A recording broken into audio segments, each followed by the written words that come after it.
दर्शकों, जब पांडवों को वनवास मिला तो उनके साथ वेदों में पारंगत कुछ विद्वान भी गए।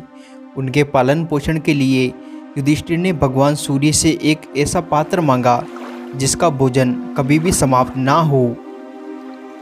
इस घटना का वर्णन महाभारत के वन पर्व के तीसरे अध्याय में मिलता है। दर्शकों, आप चाहते हैं कि इस चैनल पर ऐसे ही पुरानी गाथाओं की वीडियो आपको मिलते रहे तो आप हमारा उत्साह बढ़ाने के लिए चैनल को सब्सक्राइब कर सकते हैं। राजा युधिष्ठिर अपने भाई और पुरोहितों के पास आकर बोले, ये वेदों के पारंगत विद्वान ब्राह्मण मेरे साथ वन में चल रहे हैं, लेकिन मैं इनका पालन पोषण करने में असमर्थ हूँ। ये सोचकर मुझे बड़ा दुख हो रहा है, लेकिन मैं इनका त्याग भी नहीं कर सकता। इस अवस्था में मैं इन्हें अन्न देने में असमर्थ हूँ। ऐसी अवस्था में मुझे क्या करना चाहिए, कृपया करके मुझे बताएं। धर्मात्माओं में श्रेष्ठ धौम्य मुनि ने युधिष्ठिर के प्रश्न को सुनकर 2 घड़ी तक ध्यान सा लगाया।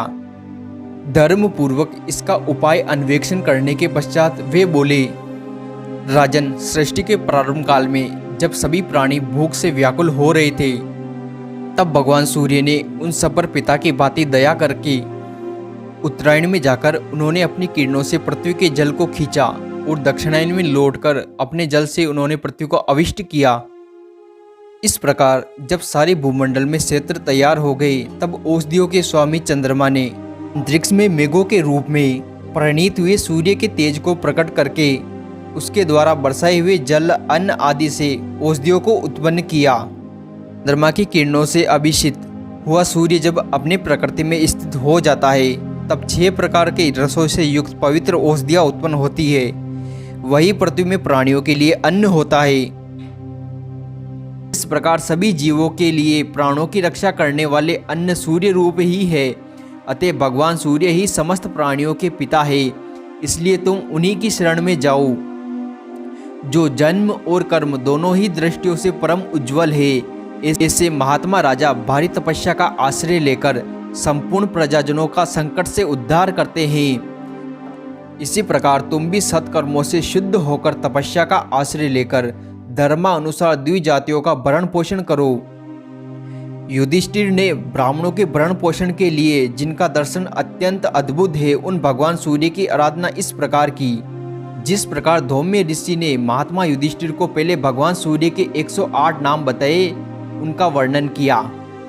इन नामों का उच्चारण करके भगवान सूर्य की इस प्रकार नमस्कार करना चाहिए। राजा युधिष्ठिर ने उत्तम तपस्या का अनुष्ठान आरंभ किया। युधिष्ठिर ने गंगा जी के जल में स्नान करके पुष्प, नैवेद्य आदि उपहारों द्वारा भगवान दिवाकर की पूजा की। उनके सम्मुख मुंह करके खड़े हो गए। धर्मात्मा पांडुकुमार एकाग्रचित होकर इंद्रियों को संयम में रखते हुए केवल वायु पीकर रहने लगे। गंगा जल का आचमन करके पवित्र वाणी को वश में रखकर और प्राणायाम पूर्वक स्थित रहकर उन्होंने पूर्वोक्त स्तोत्र का जाप किया। मैं श्रद्धा पूर्वक आपका आतिथ्य करने की इच्छा से अन्न प्राप्त करना चाहता हूँ, आप मुझे अन्न देने की कृपा करें। भगवान सूर्य बोले, धर्मराज, जो तुम चाहते हो वे सब तुम्हें प्राप्त होगा। मैं 12 वर्षों तक तुम्हें अन्न प्रदान करूंगा। राजन, मेरी दी हुई तांबे की बटलोई लो। सुव्रत तुम्हारे रसोई में इस पात्र द्वारा फल, मूल, भोजन करने योग्य अन्य पदार्थ तथा साग आदि जो 4 प्रकार की भोजन सामग्री तैयार होगी, वे तब तक अक्षय बनी रहेगी जब तक द्रौपदी स्वयं भोजन न करके परोसती रहेगी। इतना कहकर भगवान सूर्य वही अंतर्ध्यान हो गए। पूर्वोक्त वर पाकर धर्म के ज्ञाता कुंती नंदन युधिष्ठिर गंगा जी के जल से बाहर निकले। उन्होंने धौम्य जी के चरण पकड़े और भाइयों को हृदय से लगा लिया। द्रौपदी ने उन्हें प्रणाम किया। वे उससे प्रेम पूर्वक मिले। फिर उसी प्रकार पांडुनंदन युधिष्ठिर ने चूल्हे पर बटलोई रखकर रसोई तैयार की। उसमें तैयार हुई 4 प्रकार की थोड़ी सी रसोई भी पात्र के प्रभाव से बढ़ जाती और अक्षय हो जाती। उसी से ब्राह्मणों को भोजन कराने लगे। ब्राह्मणों के भोजन कर लेने पर अपने छोटे भाइयों को भी भोजन कराने के पश्चात अन्न को युधिष्ठिर सबसे पीछे खाते।